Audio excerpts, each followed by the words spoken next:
Move along! You're in the wrong seat! Lauren Price's cold voice sliced through the tense air of the first-class cabin like a knife. Her arm shot out, blocking the aisle.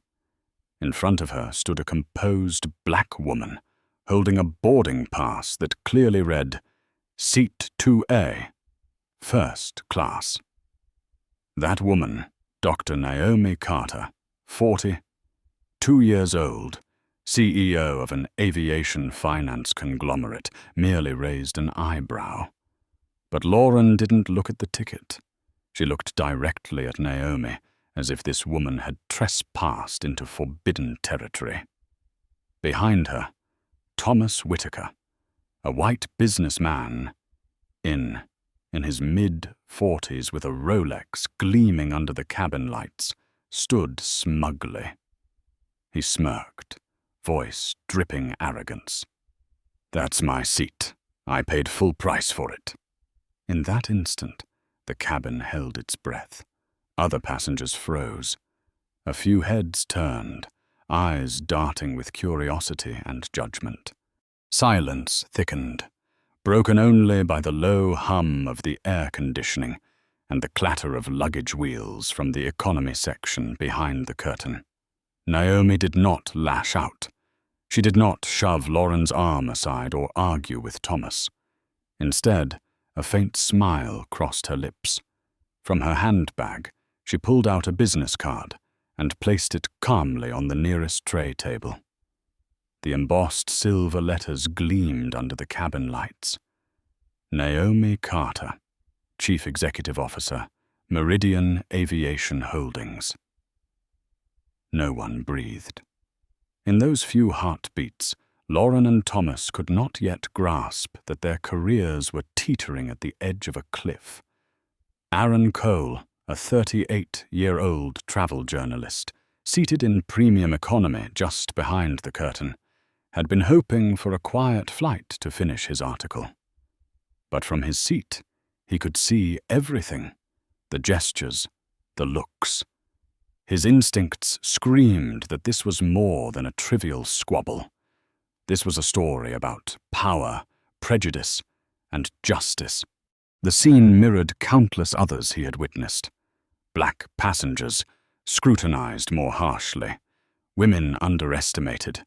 The unspoken hierarchy of who belongs and who doesn't, carved by someone else's gaze. Naomi stood with a calm that unsettled the air itself. Her navy suit, tailored to perfection, framed her tall frame. Her natural hair was tied neatly in a bun, no extravagant accessories. She had nothing to prove, yet her simplicity became fuel for doubt.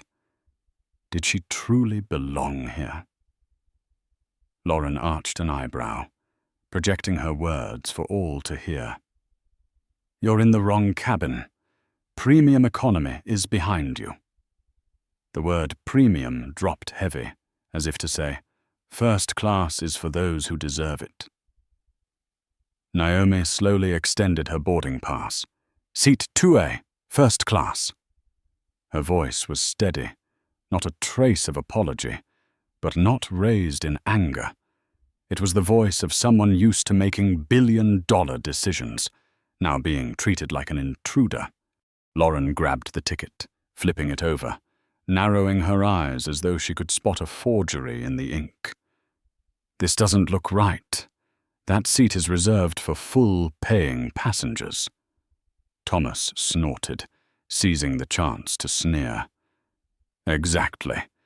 I paid full price. Not everyone can." A few glances flickered toward Naomi, some curious, some doubtful.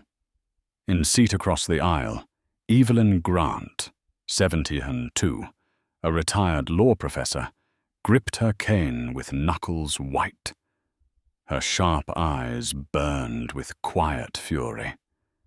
She had witnessed a lifetime of injustice and knew instantly this was not about a seat, but about dignity itself. The cabin air thickened. Naomi stood firm. Lauren called out, Rachel, come here. We have a situation. Rachel Matthews, 38, the lead supervisor, approached with the practiced neutrality of years on the job. Yet before hearing a word, her eyes betrayed an instant bias siding with Lauren. "What's going on?" Lauren jerked her chin toward Naomi. "This passenger is trying to sit in first class with what looks like a suspicious ticket." Rachel didn't call Naomi by name. She didn't say she. She said, "This passenger." The distance in those words cut deeper than a blade. Naomi stayed silent, but Aaron's fingers were already flying across his laptop keys. He knew a storm was coming. When Jordan Pierce, a 34-year-old security officer, arrived, the tension in the cabin reached a breaking point. He carefully inspected the boarding pass and ID. Every detail was flawless. He leaned toward Rachel, voice low. "Ma'am, everything is valid. Seat 2A belongs to Ms. Carter." Rachel's face stiffened. "Final decisions rest with the crew. It's about flight safety." Naomi lifted her chin, eyes blazing at the flimsy excuse. "Flight safety? Because I'm sitting in the seat I paid for." Her words, calm yet piercing, silenced the entire cabin. Evelyn tapped her cane against the floor, the sharp clack echoing like a gavel strike. "Nonsense. I've flown for 60 years. This is discrimination, plain and simple." A wave rippled through the passengers. Some pretended to look at their phones, others whispered to neighbors. But no one could deny what they had just witnessed. Blatant prejudice in plain sight. Naomi glanced at her watch, drew in a steady breath, then smiled faintly as though she had reached a decision. "I want to speak with the captain." Paul Bennett, the ground supervisor, stepped forward, voice uneasy. "The captain is preparing for takeoff. We can't." Naomi cut him off, her tone quiet but unyielding. "I think this time you'll want to call the captain immediately." In that moment, no one on board could have known that within minutes, the balance of power on this flight would be overturned completely. The air in the first-class cabin was as heavy as a storm on the verge of breaking. Passengers who had sat silently began to lift their heads, their eyes wavering between curiosity and unease. They sensed that what was unfolding was not a simple seat dispute, but the unveiling of a much deeper fracture in the walls of power and prejudice. Jordan Pierce, the young security officer, still stood beside Naomi.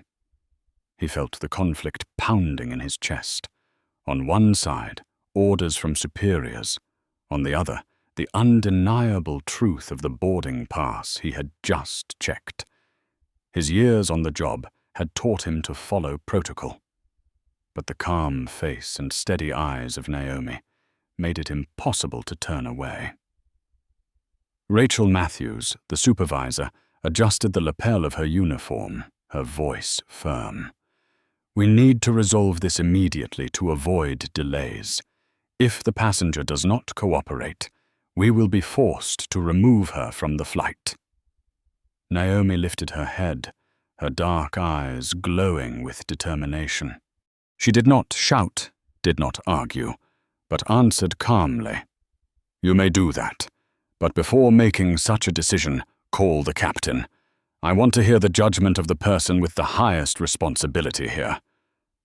That composure sent chills through those nearby. She was not resisting with rage, but with the quiet confidence of someone who knew she stood on solid ground. Across the aisle, Evelyn Grant pressed her lips together, her hand trembling on her cane, though her eyes remained sharp. She had lived through the civil rights movement, had watched friends march for justice. She recognized that this moment was not so different, except the stage was now a suffocating first-class cabin, and the audience was not just a few dozen passengers, but possibly hundreds or thousands watching through the glow of phones. Indeed, just a few rows back, 27-year-old Sofia Alvarez quietly raised her phone. The screen blinked with the word live. At first, only a few dozen tuned in. Then the numbers began to climb. Comments scrolled across. "What's going on? This is blatant discrimination." With each passing second, the cabin carried not only the passengers inside, but the invisible weight of an online community outside.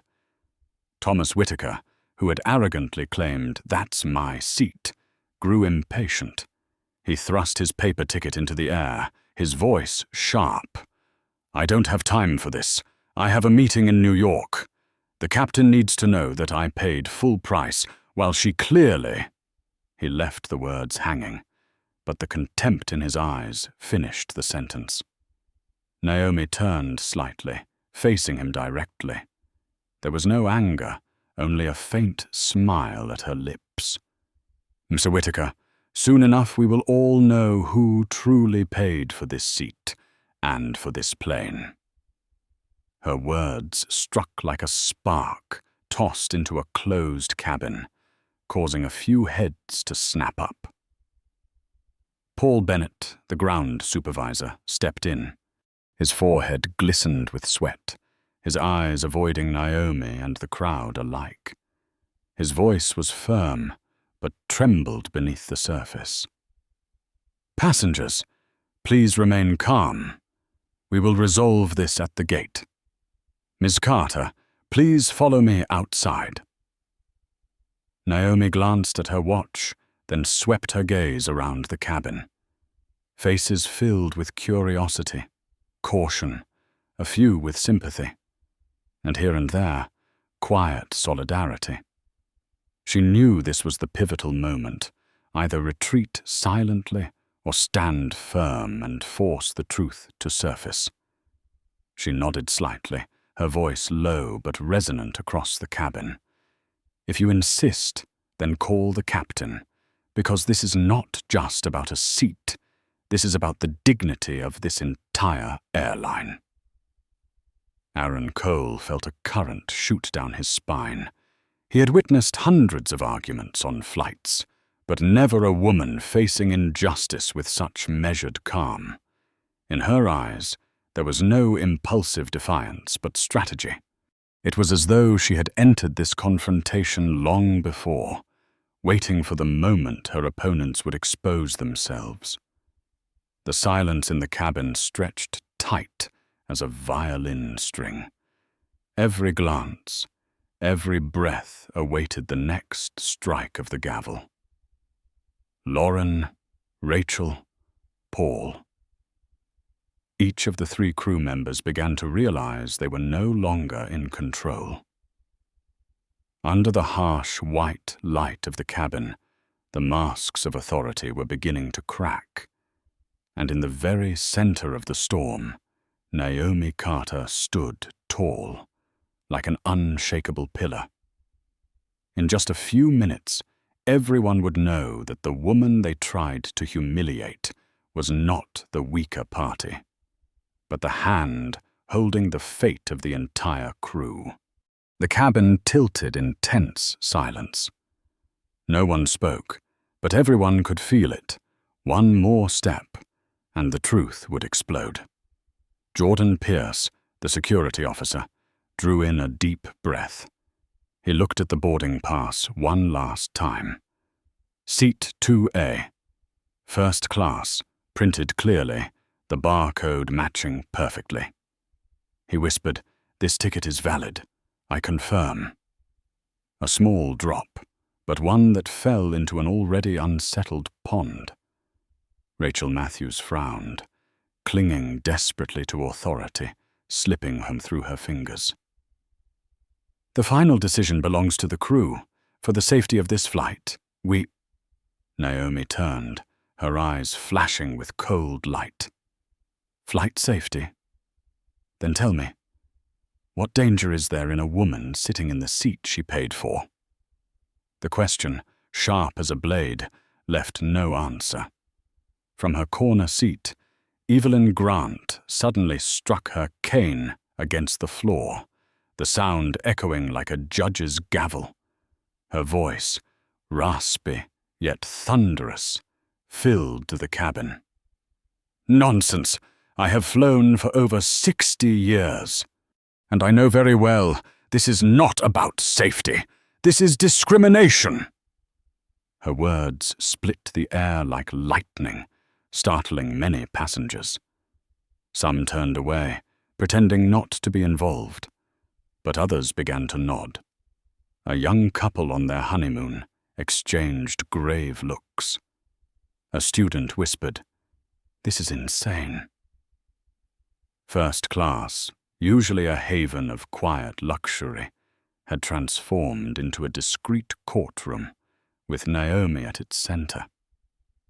Meanwhile, Sofia Alvarez's phone buzzed in her hand. Her live stream had crossed 200 viewers. Comments flooded in. "What airline is this?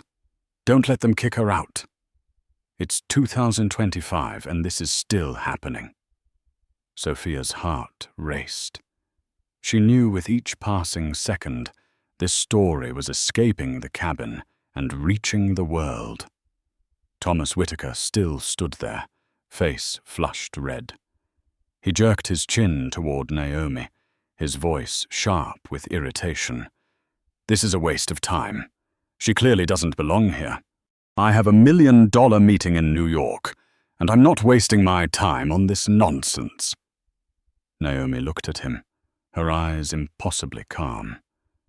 Then in a voice soft as a breeze, but loud enough for all to hear, she said, "Mr. Whitaker, perhaps you should reconsider.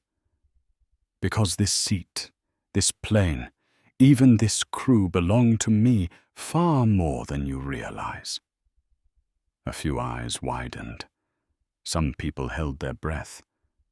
One hint, one spark. Paul Bennett, the ground supervisor, stepped forward nervously, fiddling with his radio. His voice quivered with urgency, almost pleading. "Ms. Carter, please step outside. We'll resolve this at the gate, without disrupting the flight." Naomi glanced at her watch. Her expression remained unchanged, but her eyes blazed with resolve. She shook her head slowly. "I paid for this seat. I have the right to sit here, and I will not leave unless the captain himself asks me directly." The words locked the tension in the cabin tighter, as though it could be sliced with a knife. Aaron Cole, the travel journalist behind the curtain, felt sweat bead across his palms. He had never seen a passenger hold ground like this. She was not shouting. She was not begging. She was commanding the situation with unnerving composure. This was not a petty clash, he thought. This was a chess match, and she was waiting to play her ace. Jordan leaned toward Rachel, his voice low but steady. "Ms. Matthews, I cannot file a false report. The ticket is valid. The ID is valid. I checked it myself." Rachel faltered, her ears burning red. Lauren Price gripped the boarding pass, her voice laced with venom. "Anyone could print this at home. You're not fooling me." Naomi turned, her lips curving into a faint smile. That smile rippled through the cabin, not the smile of the powerless, but of someone who knew she held the entire board in her hands. She slipped a hand into her coat pocket, drew out a sleek silver card, and set it gently on the table beside the seat. The embossed letters gleamed under the cabin lights. Naomi Carter, Chief Executive Officer, Meridian Aviation Holdings. First class fell into silence. Paul Bennett's eyes widened. Rachel swallowed hard. Lauren staggered half a step back, as though struck by an unseen current. Thomas Whitaker, still oblivious to the earthquake beneath his feet, barked, "What are you waiting for? That seat is mine!" But the others understood. The moment of revelation had arrived.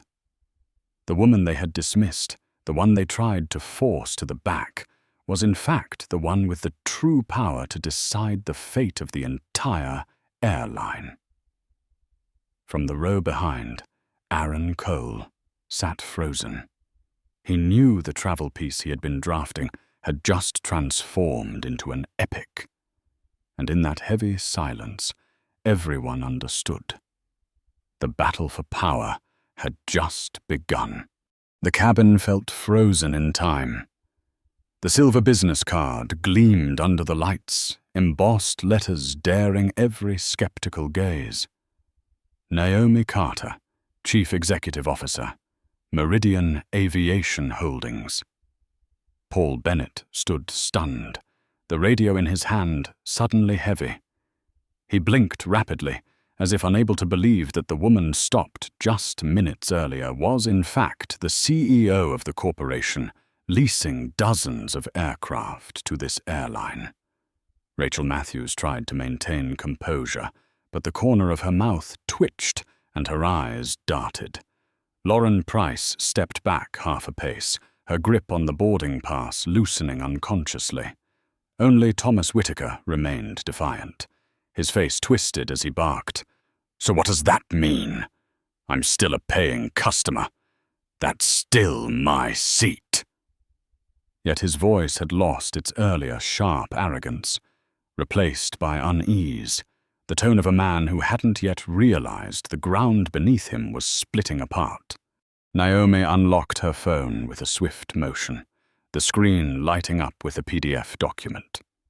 She tilted it toward them, her voice steady and deliberate, each word striking like a hammer. "This is the current leasing contract between Meridian and SkyWest. We finance or own 37 aircraft, including the plane we are on.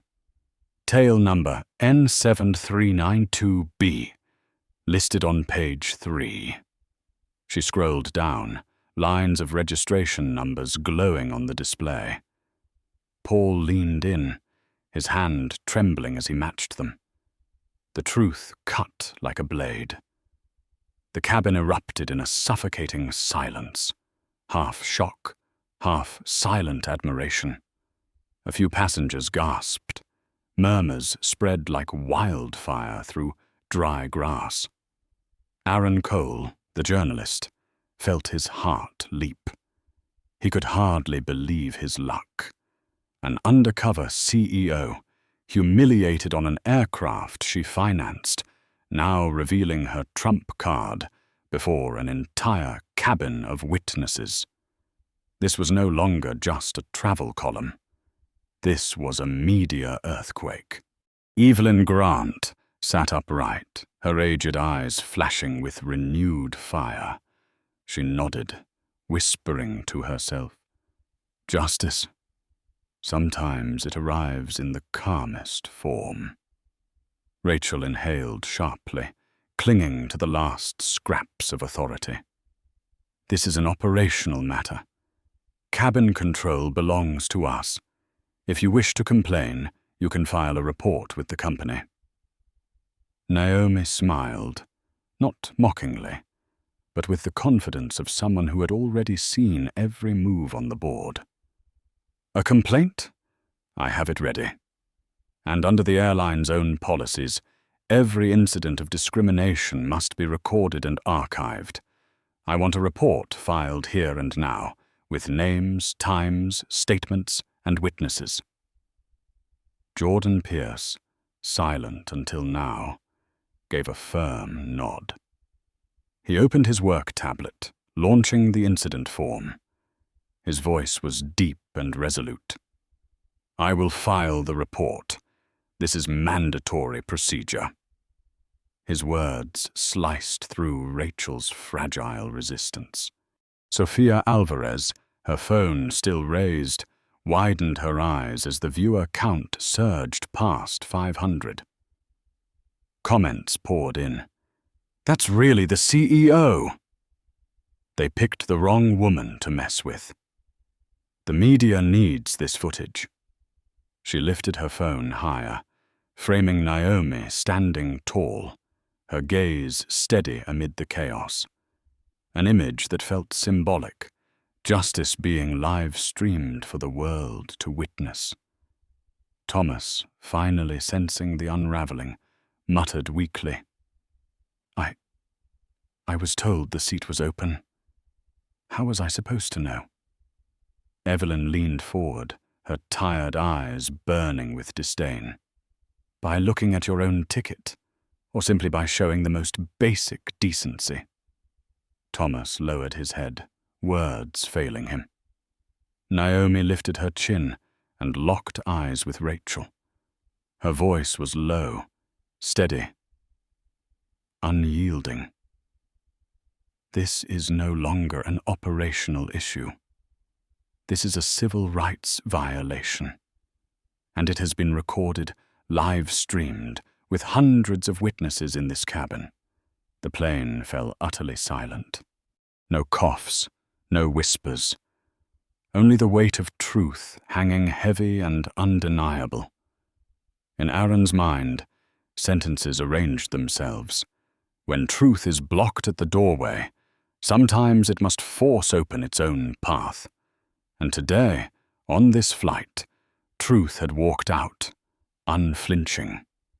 In that moment, everyone understood. Naomi Carter was no longer just a passenger. She was the arbiter of the game. And from here, the balance of power in the cabin had shifted. The first-class cabin had become a courtroom. Every passenger was a silent witness, and every gaze fixed on the black woman who had just revealed her true identity. Naomi Carter stood tall, her business card still gleaming on seat 2A. Without a wasted motion, she radiated an authority that needed no shouting, an authority born from unwavering faith in truth. Rachel Matthews clung desperately to the last shred of power, her voice sharp but trembling. We hold supreme authority over flight operations. If you continue to disrupt, we will have to report this as a security violation." Naomi turned, her eyes locking onto Rachel's, stripping away every layer of excuse. "Report it, but make sure you include this. A first-class passenger with a valid boarding pass was blocked because of her skin color. And add this too. The incident is being live-streamed to thousands of viewers right now." The word struck like a hammer, leaving Rachel speechless. Jordan Pierce, the security officer, was already typing into his tablet. Each tap marked another piece of irrefutable evidence. His voice was firm. "The incident report is being created. Every word and action from staff and passengers involved will be recorded." Paul Bennett stepped back, sweat beading on his temple. What he thought was a simple case of a passenger in the wrong seat had turned into a ticking media bomb. In the row behind, Sofia Alvarez could barely believe her eyes. Her live stream had passed 1,000 viewers. Comments poured in. "Which airline is this? Send the link to the press. A CEO discriminated against on a plane her company finances? This is going to explode." Sofia bit her lip, still holding her phone steady, outrage mixing with awe. She knew this moment would change perspectives far beyond the cabin. Thomas Whitaker, the man flaunting his Rolex and bragging about paying full fare, now stumbled back, his voice faltering. I was just told the seat was open. I didn't know." Evelyn Grant let out a sharp breath, her voice cold as steel. "Didn't know? A grown man who cannot read a boarding pass, or simply didn't want to know because you believed you were more important?" Thomas dropped his head, his pride shattered into fragments. Naomi turned away from him and faced Paul Bennett, her voice slow, but each word forged in steel. "I want to see the captain, right now." Paul stammered. "But the captain is preparing for departure." "We can't," Naomi cut in, her tone for the first time edged with ice. "You will want to call him. I guarantee it." Paul froze, as though his throat had closed, then spun around and fumbled for his radio. Moments later, the cockpit door opened. Captain Richard Hayes stepped out. 57 years old, hair salt and pepper, eyes seasoned by tens of thousands of flight hours.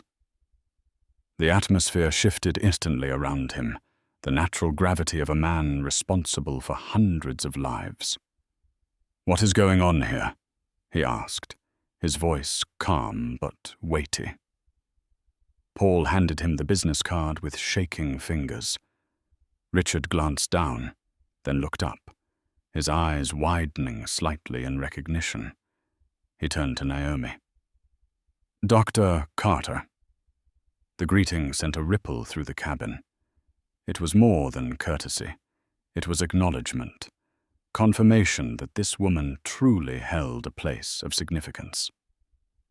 Richard extended his hand. "I apologize for the mistake. Your seat is entirely valid. I want to know, what can we do to make this right?" The cabin was silent. Evelyn nodded slowly, eyes alight with satisfaction. Sophia adjusted her phone, capturing it all. A black woman receiving belated respect that overturned the entire balance of power in the cabin. Naomi did not shake his hand. She shook her head gently, her voice calm yet resonant. "What I need is not a private apology. I need transparency. Everything that has happened must be documented, publicly, so no one can ever do this to another passenger again." Her words landed like nails driven into wood. Sharp, uncompromising. Aaron Cole, in the row behind, felt the pen tremble in his hand. He knew he had just witnessed history, a moment when someone dismissed and humiliated had, within minutes, forced an entire system to face the truth. In Naomi Carter's eyes, he saw not only the sting of insult, but also a vision beyond it, the resolve to turn pain into the lever of industry-wide change. And Aaron thought to himself, this is only the beginning. The real storm is coming. The cabin felt split in two. On one side, the awkward silence of the crew. On the other, the rising undercurrent of passengers awakening to what was unfolding. Naomi Carter remained standing, not rushing to sit down in seat 2A. She looked directly at Captain Richard Hayes, her voice calm, but each word weighted with steel. "Captain, I do not need special treatment. I only want procedure to be followed correctly. I purchased a first-class ticket. I hold a valid boarding pass, yet I was stopped because of how I look. If you truly want to make this right, begin by filing an incident report here and now." Security Officer Jordan Pierce immediately nodded. His tablet was already open, the empty fields of the report glowing on the screen.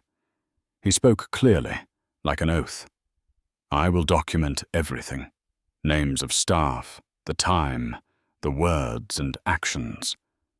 This will be official evidence." Naomi's eyes softened slightly. "Good, because too many times, Incidents like this vanish into the dark simply because there is no record. Lauren Price, the flight attendant who had first blocked Naomi, went pale. She blurted out in desperation, "No one here intended to discriminate. We were only following procedure." A voice rang from the back of the cabin, sharp as a gavel. Evelyn Grant struck her cane against the floor once more, her eyes like blades. "Do not hide behind excuses.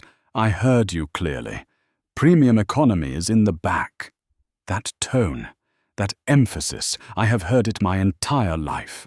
It was not procedure. It was contempt. The accusation left Lauren speechless, sweat beading on her forehead, no defense left to grasp. Meanwhile, Sofia Alvarez's phone buzzed relentlessly. Viewers on her live stream had surged past 2,000. Comments poured in, furious and electrified. "This is their CEO. Keep recording. Don't stop. Justice is streaming live." Sofia bit her lip, hands trembling. But she held the frame steady. She knew this was no longer just a personal moment. It was testimony for the world. Thomas Whitaker, the man who had boasted of his Rolex, now shrank into a shadow. He mumbled, I was told the seat was open. I didn't mean." Naomi turned her gaze on him, her eyes not angry but sharp as an X-ray cutting through pretense. "Perhaps you did not mean to, but you benefited from that prejudice, and you stayed silent until the truth was exposed. That too was a choice." Thomas lowered his head, his trembling hand covering the gold watch, a symbol of arrogance now stripped bare. Captain Richard Hayes frowned. He looked at Naomi, then at Rachel Matthews and Paul Bennett. His voice sank, heavy with authority. "Instead of protecting the passenger, you tried to push her out of a rightful seat. Do you understand what you've done?" Rachel tried to reclaim control. "We only wanted to ensure safety," Richard cut her off, his tone sharp. "Do not use the word safety when what you mean is prejudice. I have flown for 30 years. I know the difference between a threat and a humiliation." The cabin froze in silence. Passengers sat motionless. The captain's words had cut apart the mask of procedure Rachel and Lauren clung to. Only then did Naomi slowly sit down in seat 2A. The motion was simple, but it carried the force of a declaration. "This is my seat. I paid for it. And I will sit here." She unlocked her phone again, this time holding the screen directly to the captain. Displayed was a flashing graph. SkyWest's market sentiment index had plummeted 70% in just 30 minutes. Richard narrowed his eyes. Paul Bennett's mouth fell open. Rachel turned white. Naomi lowered her voice, but it carried clearly to those near her. The cost of discrimination is not always just an apology. Sometimes it is $300 million in market value gone in a few hours. The words thundered through the sealed cabin. Passengers stared in shock, while the crew stood nearly paralyzed. Aaron Cole, the journalist, could not resist scribbling. "Dignity, once dismissed, can become the most powerful lever. And today, one woman has turned humiliation into a weapon to shift an entire corporation." He realized this was no longer a travelogue. It was an indictment. Captain Richard exhaled, his voice heavy. "Dr. Carter, I understand. I will contact the company immediately. But you must realize, If this goes public, it will become a crisis. Naomi lifted her head, a cold smile touching her lips. It is already public, Captain, and the only thing that can save this crisis is the truth. The cabin fell silent once more. But this was no longer the suffocating silence of prejudice. It was the silence of a system of power beginning to collapse under the weight of transparency. The first-class cabin trembled under the weight of the numbers Naomi Carter had just announced. $300 million in market value erased. Her words were not only a warning, but a knife driven straight into the heart of the system. Paul Bennett went pale, his hand shaking as he tried to grip the radio, but it slipped as if out of his control. Rachel Matthews sat frozen, her mind spinning. If this information reached headquarters, her career would be over. Lauren Price clung to the last scrap of her pride. Her voice was shrill, trembling yet trying to stay firm. None of us discriminated. This was just an operational mistake. A sharp crack echoed.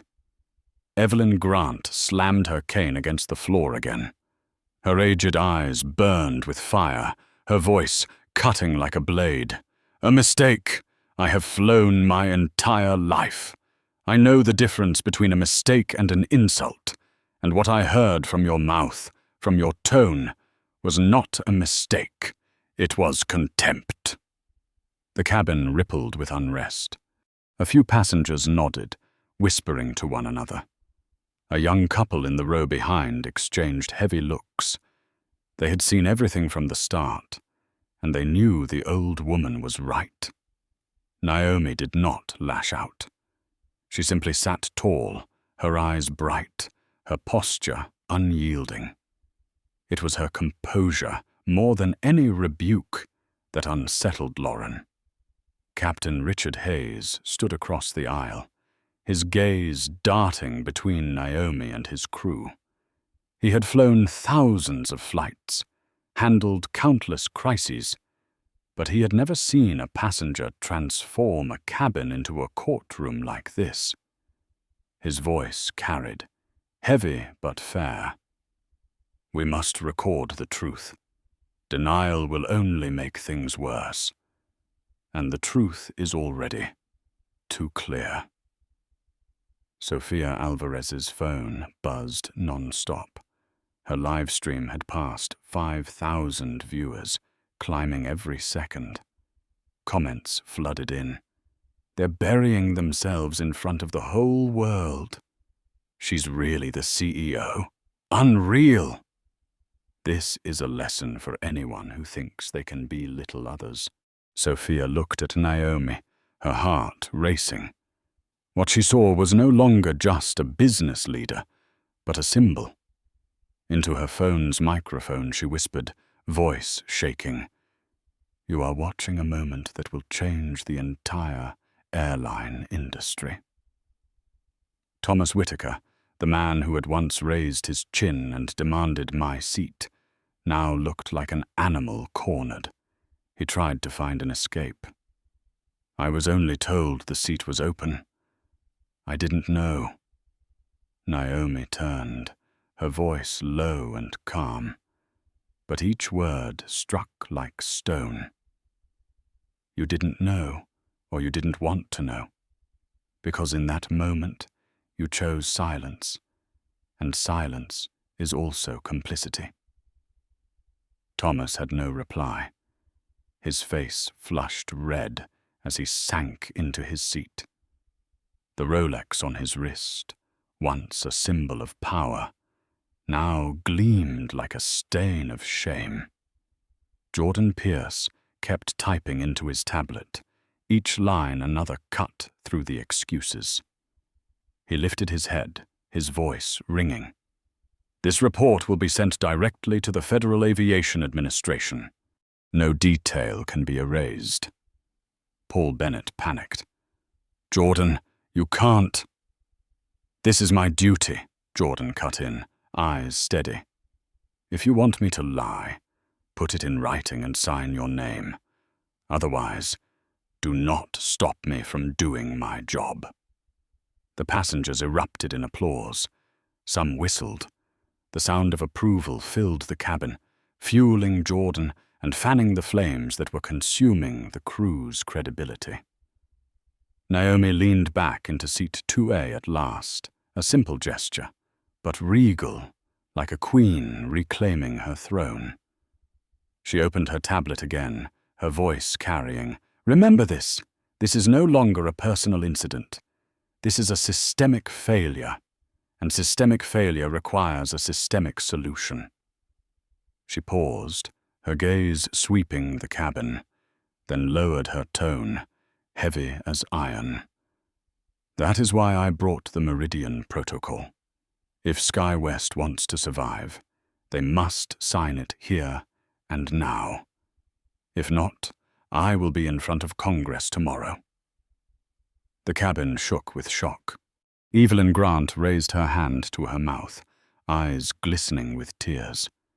Sophia shouted into her live stream, "She just issued an ultimatum." Naomi read each clause aloud. 40 hours of anti-bias training every year with mandatory testing. AI systems monitoring customer interactions in real time. Independent civil rights auditors with authority to suspend flights. Public quarterly audits. A $50 million scholarship fund for disadvantaged groups in aviation. Each demand hit like a hammer, rattling the cabin. Passengers sat up straighter, many nodding. A young student whispered, "This is how you change a system, not with an apology." Captain Richard stayed silent for a long moment. Then he looked at Naomi, his voice hoarse but clear. "Perhaps you are right, Dr. Carter. The time for true reform has come." Naomi's gaze locked onto his. "Not perhaps, Captain. Now." The first-class cabin held its breath. Then a burst of applause erupted from the back rows. It spread quickly, rolling forward like thunder. On Sophia's screen, the comment feed exploded. "Now! Now! Now!" Naomi Carter had turned an ordinary flight into a historic tribunal. And now, the whole world was waiting for the final verdict. The airplane cabin had become a silent battlefield, every gaze like a spear aimed at the crew. Naomi Carter sat tall in seat 2A, her hand resting lightly on the tray table as if it were the most natural place for her, and indeed it was. Sophia Alvarez's phone buzzed non-stop, her screen flashing wildly. 2,000 viewers became 5,000, then 7,000. Comments flooded in. "They picked the wrong person. This needs to be on TV right now. History is streaming live." News outlets began to share the video. Sophia swallowed hard, her hands trembling, but she held her phone steady. She knew she was now the link in the center of a media storm. At that moment, Rachel Matthews's phone rang. She glanced at the screen and went pale. It was a call from the regional office. Her voice broke as she whispered to Paul Bennett. "Headquarters is watching the live stream. They said we must preserve all data." Paul's legs weakened. Regulations he had always brushed aside came back to him. Every incident with elements of discrimination must be reported and preserved as evidence. Jordan Pierce typed a few more lines into his tablet, his voice firm. "I will collect all devices from the involved crew members in accordance with all evidence preservation protocol." Lauren Price jumped to her feet, nearly screaming, "You have no authority to do that!"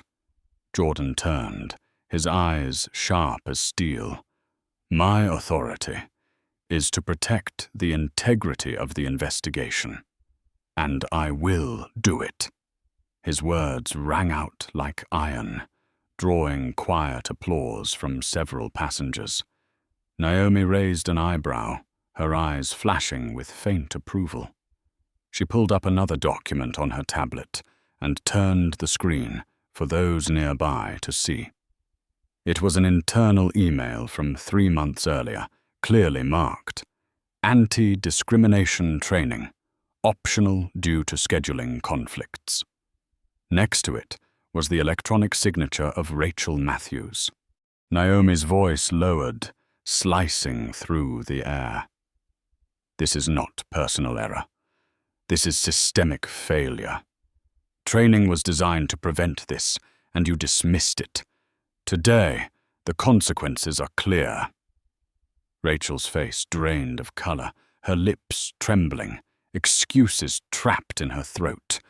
Aaron Cole, the journalist, scribbled furiously. What seemed like a minor clash has exposed the iceberg beneath an entire industry. The truth is not in seat 2A. It is in every review later, every time human dignity was brushed aside. He knew every word he wrote would become part of an earthquake. Naomi leaned back slightly, her voice calm but sharp as glass. "You may call this an incident. I call it evidence. And this evidence will not disappear." In the row ahead, Evelyn Grant closed her eyes and nodded slowly. She whispered, just loud enough for Sophia's live stream to catch. "My son wore a uniform to defend justice. He did not sacrifice so people could be humiliated on this soil." Her words struck like a torch, fueling the outrage of the online audience. Comments exploded. "Respect for Evelyn. She is the witness of a generation." Inside the cabin, power had shifted. The crew, once the enforcers, were now shrinking back. The passengers, once silent observers, had become the jury. And Naomi Carter, with unshakable composure, had become the quiet judge presiding over the trial. Her voice rose again, steady and weighted, pressing into the memory of all. "I do not want hollow apologies. I want reform. If you do not act, I will. And I have the power, the evidence, and the support to make it happen." A young passenger leapt to his feet, clapping. Others joined, applause spreading like fire through the cabin. No one stayed silent any longer. Naomi sat upright, her eyes gleaming. In that moment, no one dared to think she was out of place. The truth was undeniable. It was they who needed to learn how to stand in the right place. The first-class cabin had become a public courtroom, and with every passing minute, the pressure from outside grew heavier. On Sofia Alvarez's phone, the number of viewers surged past 10,000. Comments poured in like a tidal wave, impossible to read fast enough. "What airline is this? Name it!" "She's the CEO. They dared to humiliate their own CEO." History is happening, right here in the sky. Sophia felt her heart pound like a drum, but her hands stayed steady, holding the frame on Naomi Carter, sitting with quiet authority in seat 2A, surrounded by a flustered crew, outraged passengers, and a deeply uneasy captain. Naomi leaned toward the tray table, opening her tablet. On the screen, a live financial chart appeared, the red line plunging straight down. Her voice was low, but carried through every row. In 40 minutes, SkyWest's market value has dropped over $300 million. And this is only the beginning. Paul Bennett swallowed hard, sweat beading on his forehead. His voice shook. This will destroy the entire system. Naomi lifted her gaze, eyes sharp as a blade. No. It will not destroy, it will cleanse. Crisis only comes when you choose to cover up instead of change. Captain Richard Hayes gripped the brim of his uniform cap. He understood her words were not aimed at a few employees. They were a verdict against the entire system. His voice came out hoarse. Mrs. Carter, what do you want from us? Naomi answered instantly, without hesitation. I want the truth recorded. I want every piece of evidence preserved. And more than anything, I want a commitment to reform. Not tomorrow, not next week, but right now. Murmurs spread through the cabin. A few passengers nodded. Others lifted their phones to capture the moment. Every movement Naomi made was now a message amplified across the world. Rachel Matthews, desperate, blurted out, "We can ban you from flying with this airline." The cabin froze. But Naomi only smiled, the calm smile of someone who held all the power. "I'm afraid, Ms. Matthews, you won't have that authority much longer." Rachel's face went white, her knuckles pale as she clenched her fists. Jordan Pierce typed the final line into the incident report, then raised his head, his voice ringing like a bell. "The report is complete. I officially confirm. Boarding pass valid. Passenger unjustly obstructed. Discriminatory conduct present. This report will be sent directly to the Federal Aviation Administration." The sound was like a final verdict. There was no room left for excuses. Evelyn Grant pushed herself upright with her cane, her voice breaking like thunder. "Enough! I've waited my whole life to hear these words. For too long we stayed silent. Today, no one can pretend not to see." Applause exploded, first from the back row, then spreading through the entire cabin. Passengers were no longer mere witnesses. They had become a jury, collectively affirming the judgment. Naomi's phone lit up. The name Alexis Chen, chairwoman of Meridian's board, glowing on the screen. She pressed it to her ear, her voice firm and steady. "Yes, I'm on the flight. The investors have seen everything. We will issue a statement as soon as we land." She hung up, turning to Paul, Rachel, and Lauren. "You have 24 hours. Either sign the Meridian Protocol, a full reform package I have prepared, or I will stand before Congress tomorrow morning and recount everything." The cabin erupted. Passengers gasped, and Sophia nearly shouted into her live stream, "She just delivered an ultimatum." Naomi listed the 5 points of the protocol, her voice echoing like an oath. 40 hours of bias training per year, with tests and certification. AI monitoring of customer interactions in real time, flagging favoritism. An independent civil rights inspector with authority to ground flights. Quarterly audits by a third party, results made public. A $50 million scholarship fund for underrepresented groups in aviation. Each point landed like thunder, shaking the cabin.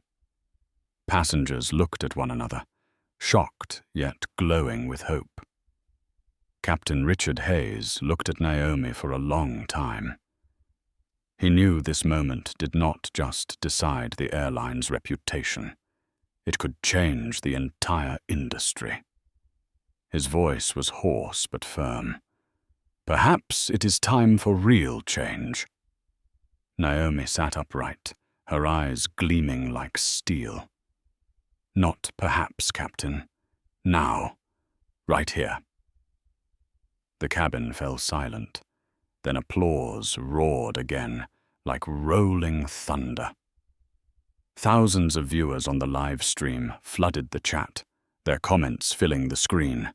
Now, now, now! Naomi Carter had turned the first-class cabin into a parliament chamber, and the entire world was waiting for the answer. Applause still thundered through the cabin, like a relentless soundtrack, forcing the crew to face the truth. Captain Richard Hayes drew a long breath and slowly stepped toward Naomi Carter. He no longer carried the air of a detached commander, but stood instead as a representative of an entire system, bowing before an undeniable verdict. "Mrs. Carter," he said, his voice low and clear, "on behalf of this flight, I accept the terms of the Meridian Protocol." The cabin erupted. Evelyn Grant burst into tears, her cane trembling as it struck the floor like a victory bell. Sofia Alvarez nearly shouted into her live stream. They signed right here on the plane." The comment feed exploded, filled with thousands of virtual cheers that carried real weight. Naomi gave a slight nod, but she did not stop. She turned, her eyes sweeping over Lauren Price, Rachel Matthews, Paul Bennett, and Thomas Whitaker. Her voice rang out, not angry, but sharp as steel. Systemic reform is one thing, but individuals must also be held accountable for their choices. The air froze. Lauren let out a faint sob. Rachel lowered her head. Paul pressed his lips together, sweat streaming down his face. And Thomas, he sat rigid, eyes darting away like a man who already knew his fate. Naomi lifted her tablet, opening a list of decisions already drafted. Lauren Price, contract terminated, effective immediately. Rachel Matthews, suspended with mandatory retraining. Paul Bennett, demoted to ground operations. Thomas Whitaker, placed on a watch list, restricted from booking first class in the future. "This is not revenge," Naomi said, her voice resonant and steady. "This is consequence. To ensure no one else has to endure what I just endured." For a moment, the cabin was so silent you could hear hearts beating. Then suddenly, applause broke out. From Evelyn Grant. She stood tall, tears shining in her eyes. "My son gave his life defending justice. Today I have seen justice live again. Justice." The entire cabin erupted. Some clapped, some wept. Others raised their phones to record. A rare unity surged through a commercial flight, all centered around one woman who had turned humiliation into justice. Naomi rose, her gaze softening. She extended her hand to Captain Richard Hayes. He clasped it firmly. In that handshake was not just reconciliation between a passenger and a crew, but a covenant between justice and the system. "Thank you for making the right choice," Naomi whispered. Richard replied, his voice breaking. "Thank you for not walking away." In the back row, Aaron Cole, the journalist, had almost forgotten to take notes. He sat frozen, watching the entire scene unfold. Inside him rose a feeling hard to name. The awe of witnessing history, combined with the weight of a profound lesson.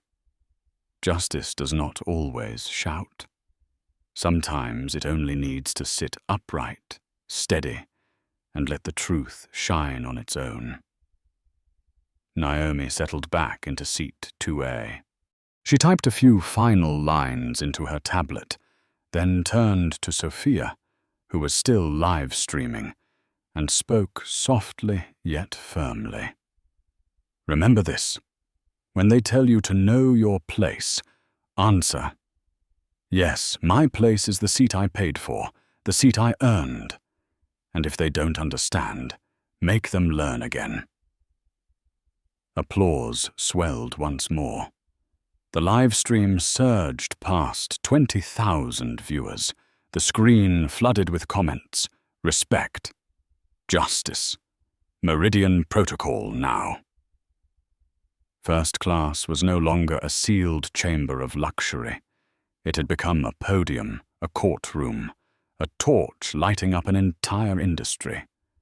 And Naomi Carter, the woman once stopped at the doorway, now sat in her rightful seat, steady and unshakable, a living testament that dignity is never up for negotiation.